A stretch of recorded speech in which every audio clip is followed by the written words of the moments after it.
Well, listen, everyone. Look, it is an incredible pleasure to have this global conversation today with Professor Dana Fisher, whose work in saving ourselves from climate shocks to climate action offers us beautiful insights and wisdom at the intersection of climate change and societal action.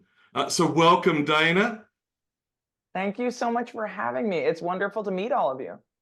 Well, it's for us the great honor. You know, you're on a global book tour. I first read about you in Time magazine. So, you know, Wow. I'm old enough to remember when, you know, Time magazine was the magazine we'd all read. And so to read about your apocalyptic optimism and, you know, your action just was utterly inspiring to me. So I'm so glad you could join us. So, Dana, the first thing at the Centre for Optimism we always ask a person is, what makes you optimistic? Is it life experience? Is it your parenting, mindset, or in your case, your research? Well, my research absolutely makes me optimistic. I mean, but as you know, I'm an apocalyptic optimist, right? So I believe that there are going to be some dark days in front of us. But the thing that makes me optimistic all the time is talking to people who are engaging in community groups and climate groups and environmental groups and working together and taking care of one another, and knowing that they will continue to take care of one another and push back against the climate crisis and help us get through it. Magnificent. And, you know, do you know, we have an exercise called the Superpowers of Optimism, and we have 150 optimisms in it. But after reading your essay, I had to add apocalyptic optimism. And, you know, going back, I mean, obviously its roots are a millennium old, but you're the only person in the world using it. So tell us, what is apocalyptic optimism and why is it relevant today? Well, apocalyptic optimism is the notion that we can actually save ourselves and we can actually get past the climate crisis.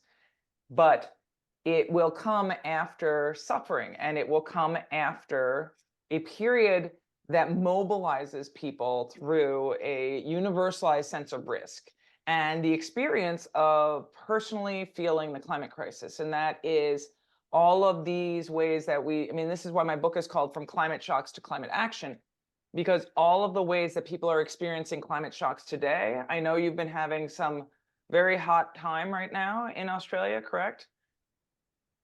And we have had, well, we're also having a very warm time here in the United States, even though it's our winter. So we actually, I have the bulbs coming up, even though it's February. We have had periods later this week, it's going to be spring-like, but we've had atmospheric rivers, we've had extreme heat waves, we've had places that are having drought, we've had places that are having all sorts of extreme weather, and that's going to continue. And it is, in my sense of apocalyptic optimism, comes from the fact that I know that that is going to continue, because I'm a social scientist. I did work on the IPCC, but I wrote parts about society and about activism and civic engagement. But I did spend a lot of time with my natural science colleagues and the atmospheric scientists who did the work to explain to us how it is that these models predict what's happening next unless we start to reduce our CO2 emissions.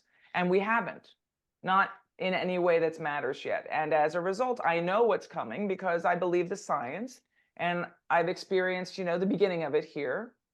So that's where the apocalyptic part comes from. But the optimism comes from my knowing that people will bond together and work together to save us, to get us to the other side. One of the things we at the Centre for Optimism, we're very big on surrounding ourselves with optimists. And Catherine from New Zealand, I did some work, for instance, with the New Zealand Tax Department, you know, where we created little groups of people, you know, who could remain optimistic in what was otherwise a bleak environment. Very bleak. And I'm on the board of Yarra Valley Water, which is Australia's second biggest water company. And the Financial Times listed us as the world's best utility focused on climate change. Now, what we've done is create a positive community. You know, one of our ethos is be brave. It's optimistic, and we've got the country's best waste to energy plant. We're going to build a replica, and we will be net zero carbon by 2025, which in a utility is pretty remarkable. So for me, what you say makes absolute sense. And Thank you. so I mean, build I it. want to just wait. I want to stop for a second and just say that the fact that you are working with a utility that has a realistic timeline, that it is at the scale that we need the types of changes to happen, I really applaud you, because one of the things that's just so frustrating is different utilities, different government actors, different businesses saying that they're going to go net zero, and then they have this timeline of 2045, 2050, which is outrageous when we know what's coming, and it's coming soon. So thank you for that. Part of it, Australia, of course, you talked earlier about our temperatures, but I think one of the things that's bewildering us at the moment is, Melbourne, for instance, we've had one of the mildest summers for decades, but floods have been across the country. Our most famous piece of 1900s poetry for Australia is Droughts and Flooding Rains. So for us, the bewilderment in climate change has been, in fact, rather than the predictions of much higher temperatures, in fact, has been the amount of rain we've had, and the dams. So my question for you, as you know, I love that line in your book. Let's stop shouting at each other and create communities. So what key actions do you believe we individuals and communities can take to contribute to climate action meaningfully?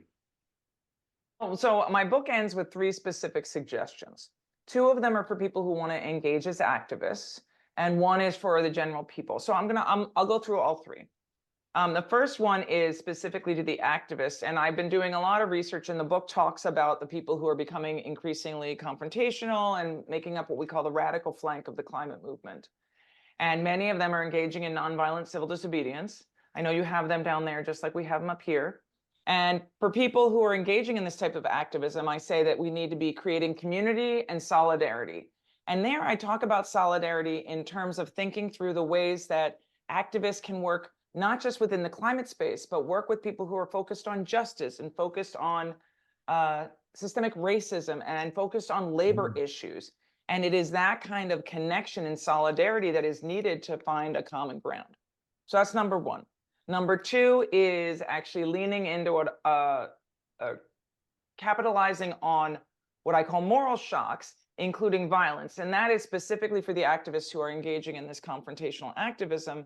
And here I take a page out of the book of the civil rights movement and what we know from the civil rights movement, which is the way that nonviolent activists use violence against them from law enforcement and from counter-protesters, specifically white supremacists during this period of time, to help to draw attention to their plight and to bring in allies who were supportive of the cause, but may otherwise not have been in the streets or in support like they were needed. And so I suggest those 2 things specifically for the activists. And then finally, for everybody, whether or not you want to be an activist, everybody should be helping to cultivate community and resilience. And when I say resilience here, I don't just mean environmental resilience, I mean also social resilience.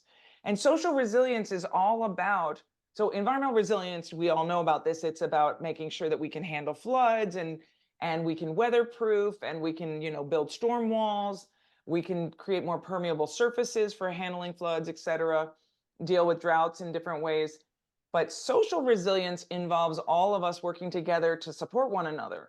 It involves identifying civic groups and community spaces to make sure that there's opportunities for people who are in need and in trouble, people who will likely be unhoused by climate shocks, who will not know where to go, will not know how their kids can continue to go to schools, or some places will lose their schools and they'll need to send people elsewhere. And so we need to create resilience to be able to take care of one another, because as these shocks come, some people are going to need a lot of help. And so the goal here is to think about how you can do that. And one of the big findings that I have that some people don't like very much is that kind of resilience and community really works better offline.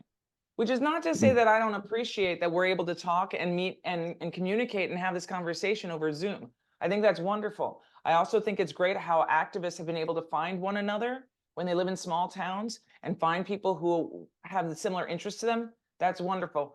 But we need to also not just be online, but also work within our communities and create these kinds of relational ties to support one another so that we're not just online, but we're also face to face. I can ask you 100 questions, but I'm going to restrict myself to 2 before I draw other people in. One of the things you talk about is youth.